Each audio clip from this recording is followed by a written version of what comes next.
Good evening student, ESCC YouTube channel पर आपका स्वागत है। मैं सिकंदर सर, जो आज के लेक्चर में पढ़ेंगे super position principle of electric field. यानी इलेक्ट्रिक फील्ड का हम लोग सुपर पोजिशन प्रिंसिपल पढ़ेंगे। यानी हम लोग पिछले वीडियो में लेक्चर में पढ़ चुके हैं कि इलेक्ट्रिक फील्ड क्या होता है, इलेक्ट्रिक फील्ड इंटेंसिटी क्या होता है, इसका यूनिट क्या होता है, उसका डायरेक्शन किधर होता है, उसका डायमेंशन क्या होता है, उसका फार्मूला क्या होता है, सोर्स चार्ज क्या है और टेस्ट चार्ज क्या है, वो सब चीज़ के बारे में लोग स्टडी कर चुके हैं। ठीक है, तो ये super position principle of electric field का मतलब होता है, समझ लीजिए तब इसको डिफरेंस को जाना जाए। जैसे मान लेते हैं कि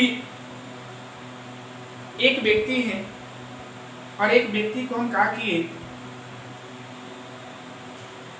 कि बीच में खड़ा कर दिए और उसके चारों तरफ बहुत सारे पर्सन मौजूद हैं और वो बेचारे बीच में सब लोग मदारी का खेल देखे होंगे।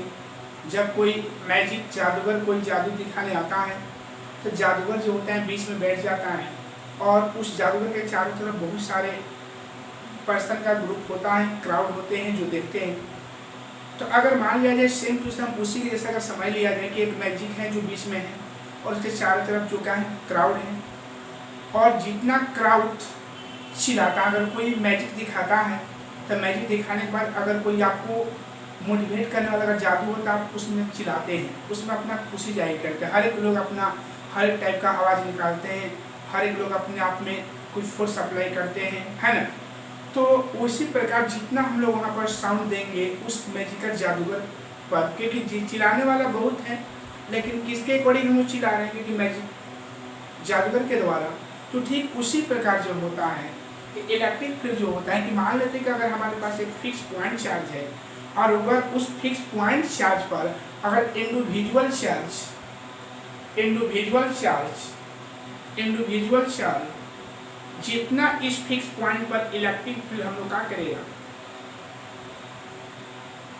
ठीक जितना इलेक्ट्रिक फील्ड उस पर क्या करेगा ऑब्टेन होगा, मतलब प्राप्त होगा, है ना। उन सभी इलेक्ट्रिक फील्ड को हम लोग क्या करेंगे सम ऑफ वेक्टर फॉर्म, उसको वेक्टर फॉर्म में हम लोग क्या कर देंगे ऐड कर देंगे और उन्हीं ऐड को हम लोग क्या बोलते हैं superposition principle of electric field. Super position principle of electric field. ठीक है, जैसे इसका समझिएगा कि the principle of super position state that every charge in space, मतलब मान लेते हैं कि बहुत सा प्रत्येक चार्ज है, बहुत सारे चार्ज हैं जो किसी स्पेस के चारों तरफ घेरा हुआ है, create an electric field at a point independent of the presence of other charge in that medium. मान लेते हैं कि ये सब जो हम लोग का जो स्पेस घेरा हुआ है जो चार्ज वो क्या हम लोग क्रिएट कर रहा है, इलेक्ट्रिक फील्ड को क्या करें क्रिएट कर रहा है। ठीक है, at point independent of the presence of other charge, जो एक इंडिपेंडेंट चार्ज है जो किसी मीडियम में क्या है रखा गया है। In that medium the resultant electric field, जो रिजल्टेंट हम लोग का इलेक्ट्रिक फील्ड होगा किस पर, जो इंडिपेंडेंट पॉइंट चार्ज है, is vector sum of the electric field due to individual charge. जितना इंडिविजुअल चार्ज के द्वारा जितना उस पर इलेक्ट्रिक फील्ड अप्लाई होगा उन सभी इलेक्ट्रिक फील्ड को हम लोग क्या करते हैं वेक्टर फॉर्म में हम लोग क्या करते हैं ऐड कर देते हैं। दिस सिचुएशन इज कॉल्ड, इस स्थिति को ही हम लोग क्या बोलते हैं superposition principle of electric field. इसी को हम super position of electric field के नाम से हम लोग क्या करते हैं जानते हैं। जैसे एक पॉइंट हमारे पास ओरिजिन पॉइंट है, इस पर फिक्स चार्ज Q0 है, Q1 Q2 Q3 Q4 Q1 dollar, ये सब इस पर इलेक्ट्रिक फील्ड क्या करें जनरेट कर रहा है। ठीक है, इलेक्ट्रिक फील्ड प्रोड्यूस मतलब जनरेट कर रहा है। तो जितना इन सब के द्वारा इंडिविजुअल चार्ज के द्वारा जितना हम लोग इस पर इलेक्ट्रिक फील्ड हम लोग का रिजल्टेंट इलेक्ट्रिक फील्ड जो हम लोग का ऑब्टेन होगा प्राप्त होगा यहाँ पर, उन सभी को वेक्टर फॉर्म में हम लोग क्या कर देते हैं ऐड कर देते हैं। इसी को हम लोग क्या बोलते हैं superposition principle of electric field. इसको superposition principle of electric field के नाम से हम लोग क्या करते हैं जानते हैं। तब समझ गए होंगे आई होप कि super position of principal of electric field का मतलब क्या होता है। ये समझिएगा कि super position of electric field का अर्थ यही होता है, मीन्स नहीं होता है कि अगर मान लेते कि हमारे पास कोई इंडिपेंडेंट चार्ज है और उस पर कोई इंडिविजुअल चार्ज जितना आप लोग का इलेक्ट्रिक फील्ड उस पर क्या करेगा जनरेट करेगा प्रोड्यूस करेगा, उन सभी इलेक्ट्रिक फील्ड को हम क्या करते हैं वेक्टर फॉर्म में ऐड कर देते हैं। दिस सिचुएशन इज कॉल्ड, इस स्थिति को हम लोग क्या बोलते हैं, vector superposition principle of vector superposition principle of electric field. Okay, अब देखिए नोट, जो हम लोग फर्स्ट ईयर एक बार याद दिला रहे हैं कि फर्स्ट ईयर में जब हम लोग दो वेक्टर का सम पढ़े होंगे तो उसका मान लेते हैं कि हमारे पास दो vector A vector plus B vector है और उसका रिजल्टेंट क्या है हम लोग का आर है।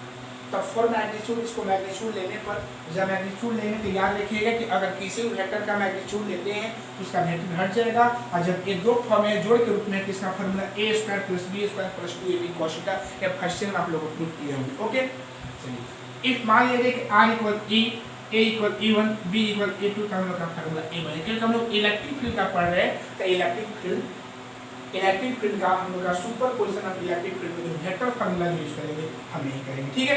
और ये देखिए एक कंडीशन जो होता है ये फोर्स में भी अप्लाई होता है। फोर्स में हम आप लोगों को बताए नहीं है, लेकिन फोर्स में इसलिए नहीं बताए थे क्योंकि यहाँ पर पढ़ने के लिए मिलेगा, इसलिए फोर्स में हम लोग का f1 square plus f2 square plus 2f1 f2 cos theta, ये आप लोग का फोर्स में भी अप्लाई होगा और फील्ड में भी अप्लाई होगा।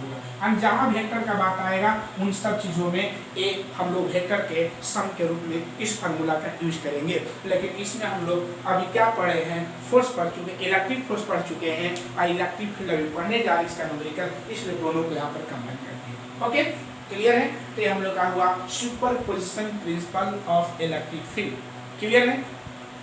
चलिए अब हम लोग नेक्स्ट पॉइंट हम लोग पढ़ेंगे यहाँ पर, इसका कुछ इंपॉर्टेंट पॉइंट है जो इसको हम लोग स्टडी करेंगे यहाँ पर। सबसे पहले हम पढ़ेंगे केस 1, इसका केस 1 क्या है समझ लीजिए। केस 1 मान लीजिए इफ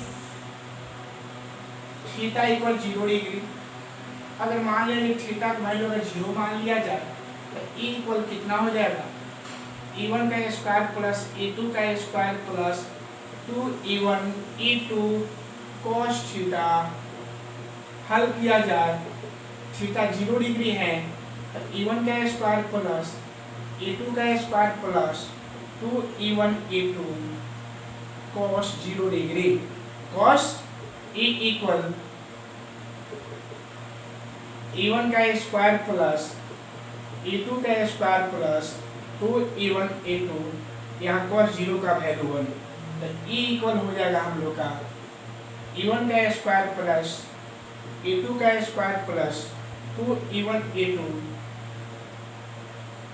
ओके, ये फार्मूला बन जाएगा हम लोग का e1 प्लस e2 का होल स्क्वायर और equal e equal e1 plus का बन जाएगा e2। ये हम लोग एक स्पेशल पॉइंट आ गया कि अगर मान लिया जाए कि हमारे पास दो इलेक्ट्रिक फील्ड है, एक इलेक्ट्रिक फील्ड e1 वेक्टर है और एक और इलेक्ट्रिक फील्ड e2 वेक्टर है, एक e1 वेक्टर है और एक क्या है e2 वेक्टर है, तो जो इसका जो रिजल्टेंट हम लोग का इलेक्ट्रिक फील्ड जो होगा E इक्वल e1 प्लस का बन जाएगा e2। याद रखिए क्योंकि जब ऐसा रहेगा तो इनके बीच का एंगल कितना डिग्री बन जाएगा, 0 डिग्री। ध्यान रखिएगा, इवेंट सिचुएशन है, ऐसा हम जब डायग्राम बनाएंगे तो ऐसा हम लोग का कंडीशन आएगा। तो अगर मान लिया जाए कि दो इलेक्ट्रिक फील्ड है और दोनों इलेक्ट्रिक फील्ड के बीच का जो हम लोग का एंगल है 0 डिग्री है, तो उसका हम लोग का रिजल्टेंट इलेक्ट्रिक फील्ड कितना होगा, तो E इक्वल e1 प्लस का बन जाएगा e2 हो जाएगा। क्लियर है, समझ गए होंगे।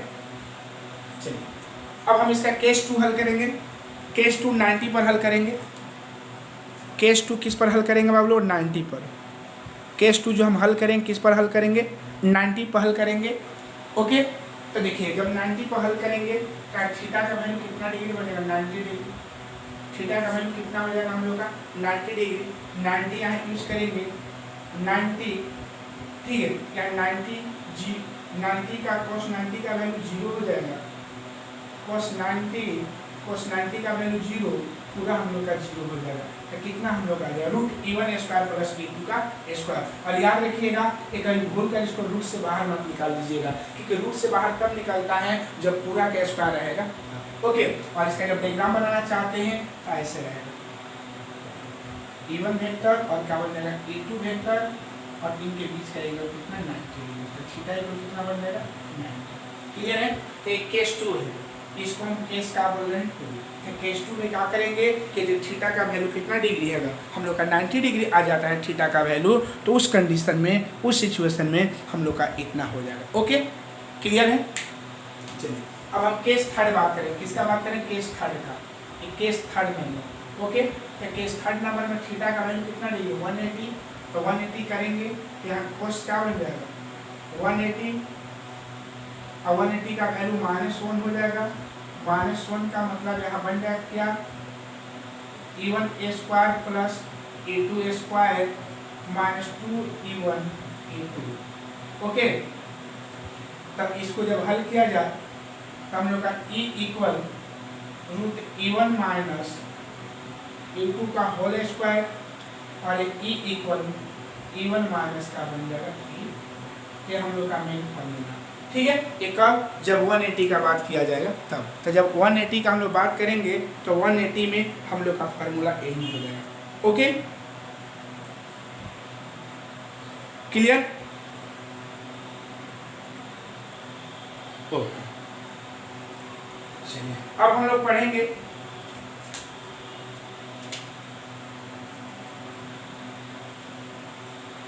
अब हम इसके बाद पढ़ेंगे न्यूमेरिकल को। इसके कुछ न्यूमेरिकल को जान लिया जाए, कुछ का बहुत न्यूमेरिकल इस पर बनाया जाएगा। पहले सिंपल न्यूमेरिकल देंगे जो इसके फार्मूला को आप लोग को बताएंगे और उसके बाद हमें हल करेंगे। Okay,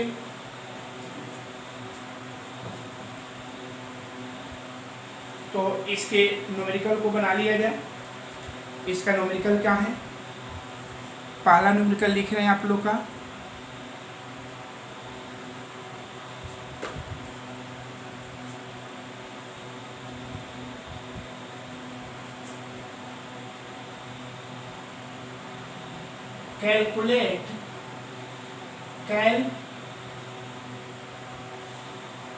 calculate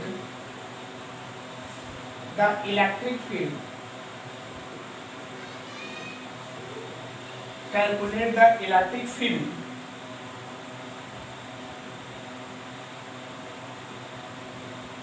intensity at a point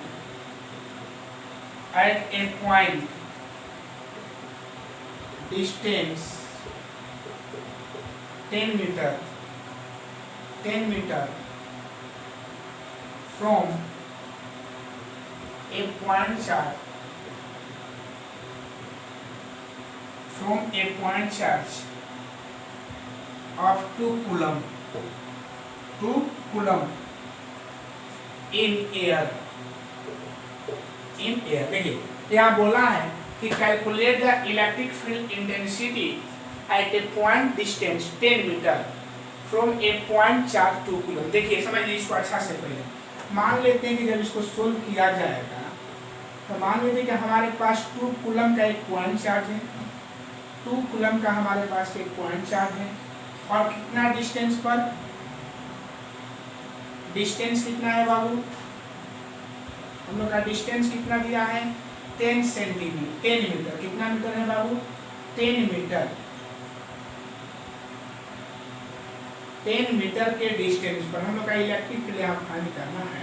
तो इलेक्ट्रिक फील्ड फाइंड करने का मतलब क्या है कि जो ये अपना एरिया ये बना रहा है, इसका यहाँ एरिया यहाँ से यहाँ तक है, तभी यहाँ पर इलेक्ट्रिक फील्ड फाइंड करना है, क्योंकि इसके एरिया में नहीं आ रहा है, तो इसके एरिया में कोई क्या है टेस्ट चार्ज। अब यहाँ पर इलेक्ट्रिक फील्ड निकालना है, लेकिन यहाँ पर इलेक्ट्रिक फील्ड निकालने की कौन है, तो याद रखिएगा +1 टेस्ट यूनिट चार्ज, जिसका वैल्यू +1 है, जिसको हम इंडिकेट क्यू नॉट से इंडिकेट करते हैं, इसको हम कैसे इंडिकेट करते हैं, तो याद रखिएगा कि जहाँ इलेक्ट्रिक फील्ड निकालना होगा वहाँ समझिएगा कि हम लोग का क्यू नॉट वहाँ पर है। ओके, ये डायग्राम बता दिए। अब हल करें, क्यू इक्वल कितना हो जाएगा 2 कूलम, आर इक्वल कितना हो जाएगा 10 मीटर, हम लोग को ई निकालना है, तो हम लोग का 2 फार्मूला है, ई इक्वल ए बटा क्यू नॉट और एक होता है E equal 1/4πε0 q by r square. Clear है, तो आप समझ गए हम कौन फार्मूला पुट करेंगे, तो बाई फार्मूला ई इक्वल का हो जाएगा 1/4πε0 क्यू बाई का बन जाएगा आर स्क्वायर। तो ई इक्वल इसका वैल्यू 9 × 10 के पावर 9 और क्यू कितना हो जाएगा 2 और नीचे कितना हो जाएगा 10 का स्क्वायर। क्लियर है, तो ई इक्वल कितना हो जाएगा 9 × 10 के पावर 9 × 2 और × 10 के पावर -2।